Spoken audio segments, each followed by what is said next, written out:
Let's make dango. I want to use a scale for accuracy, using the same amount of silken tofu and 50 grams of sugar. And I didn't want this too sweet, so if you want it sweeter, just add more sugar. Now just mix this really well, add red food coloring and matcha powder to the other. And roll these into little balls like this. Drop these in boiling water, boil for 1 minute. Now lower the heat and then cover for 4 minutes. They'll float to the top when ready. Add to an ice bath. How easy it is to make ice cream mochi. Scoop 4 ice cream balls, now freeze for 2 hours. Add the milk and sugar, and you're going to heat on low until this is dissolved. Turn off the heat, add the vanilla extract, oil for moisture, and food coloring, which is optional. Now gradually add in the mochiko and stir. When it's smooth, turn the heat back on to medium. You should be able to pick it up upside down like this. Dust the board in your hands with plenty of starch, and add more starch on top. Cover with plastic wrap, and then let this cool in the fridge for 20 minutes. Only take out one at a time, bring all the edges together, and put this back in the freezer.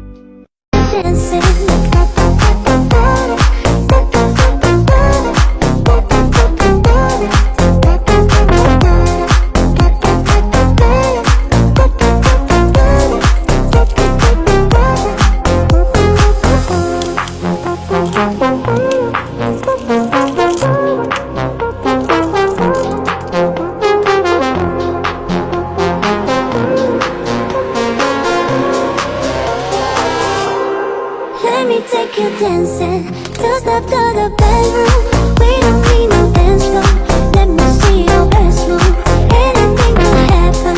Ever since I met you, no need to imagine. Baby, all I'm asking is let me take you dancing.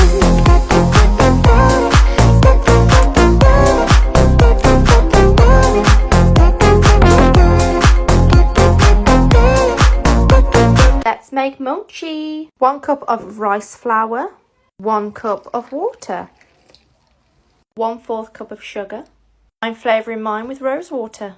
Give it a good mix. Add your food colouring if you wish. I'm using pink. Cover with plastic wrap and microwave for 3 minutes 30 seconds. Whoops, nearly dropped my phone then. Give it a good mix. Dust with corn starch or corn flour. Plop your mochi out onto your counter, bit of cornstarch on top. Should look something like that, like a giant mochi ball. Take some mochi like this, put a strawberry in like that, and close. And this is what my mochi pyramid looks like with the strawberry inside. The layer's probably too thin, but let's give it a taste. Let's give it a go.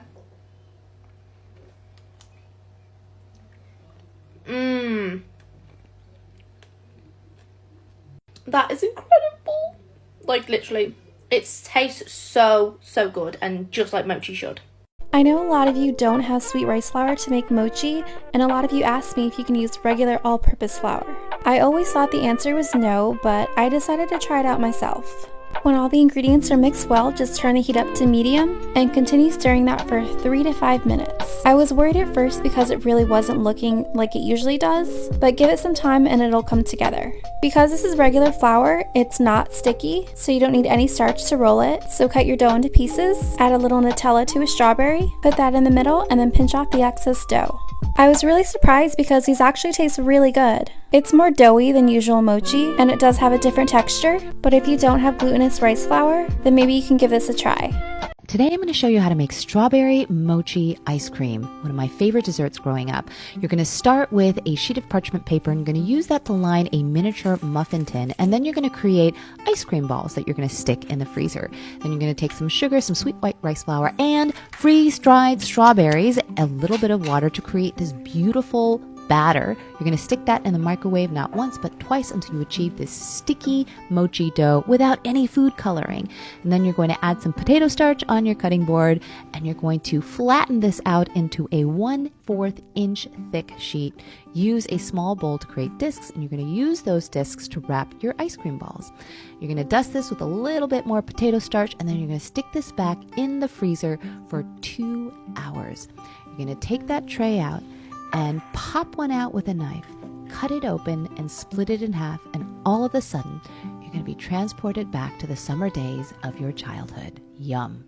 Let's make chocolate-covered lychee mochi.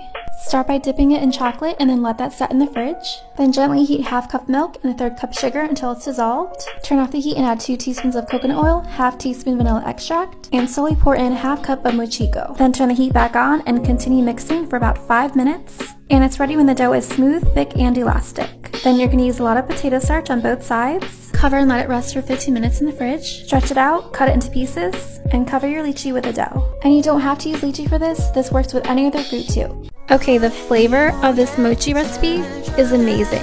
What makes this different is I'm using canned coconut milk, which pairs really well with a mango. So just simmer that with the sugar until it's dissolved, then add your coconut oil, and slowly add in the mochiko while stirring the entire time. Then I added red and yellow to make an orange color. Now you want to increase the heat to medium, and then keep on stirring that in a nonstick pan until it gets glutinous.